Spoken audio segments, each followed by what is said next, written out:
Peter, kamu sadar nggak sih kalau jumlah sampah di sini tuh terus meningkat di DKI ini? Secara angka saya tidak tahu pasti, tapi kalau dari pemandangan memang kiri kanan, depan belakang, saya lihat sampah terus di Jakarta.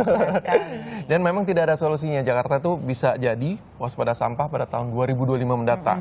Dan persoalan klasik ini seolah tak ada habisnya. Selengkapnya kami ulas dalam agenda khas Net 5.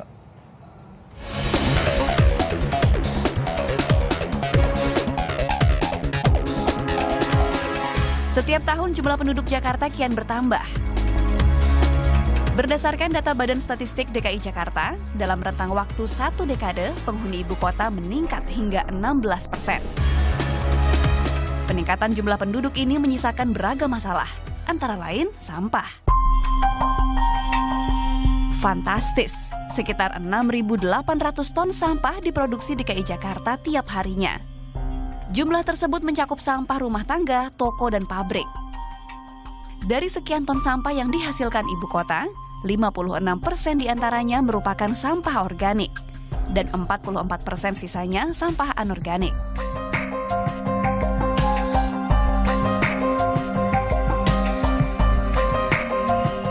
Walhi menyebutkan volume sampah terbesar disumbangkan oleh Jakarta Timur, yakni sekitar 1.500 ton per hari.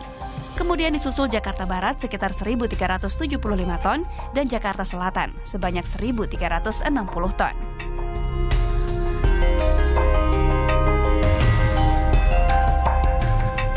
Jika tak segera diselesaikan, Jakarta akan tenggelam dalam lautan sampah tahun 2025.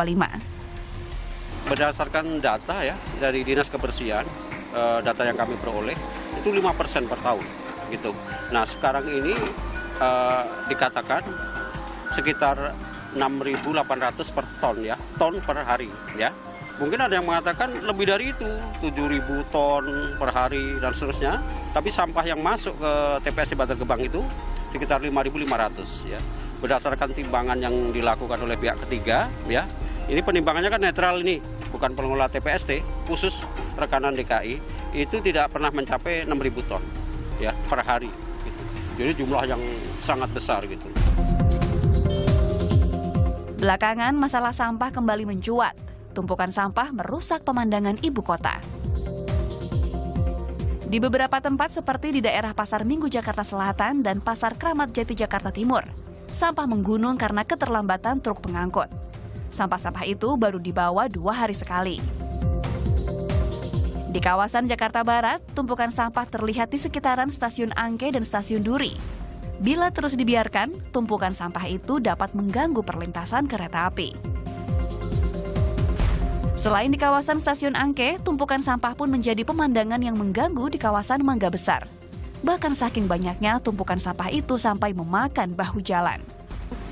Jadi kita ya merasa terganggu lah, gitu ya kan.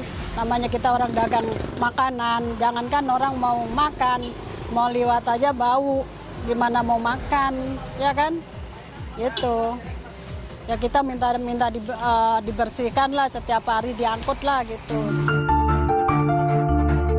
Wakil Gubernur DKI Jakarta mengakui sampah masih menjadi persoalan klasik yang belum terpecahkan. Kurangnya armada pengangkut sampah menjadi salah satu kendala.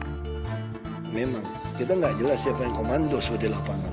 Lurah camat nggak ada orang. Lurah camat kita mau kasih 50-100 PHL.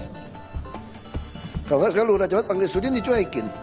Kalau sudin yang baik kerjanya, coba bisa sudin PU di selatan. Bagus kan, kampung-kampung di hotmikin. Yang di timur sama barat, memble. Truk sampahnya terus nambah, terus kita ngebeli. Supaya sampai cukup.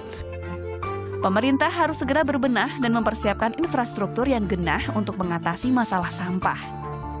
Tapi sampah bukan sekadar beban pemerintah, masyarakat pun ikut bertanggung jawab. Salah satu hal yang bisa dilakukan untuk mengurangi sampah adalah dengan aktif mendaur ulang. Sampah plastik dan kertas bisa dimanfaatkan menjadi benda-benda yang lebih berguna. Dan yang paling sederhana, buanglah sampah pada tempatnya. Sebab sampahmu adalah tanggung jawabmu. Jangan sampai membebani orang lain. Tim Liputan melaporkan untuk NET.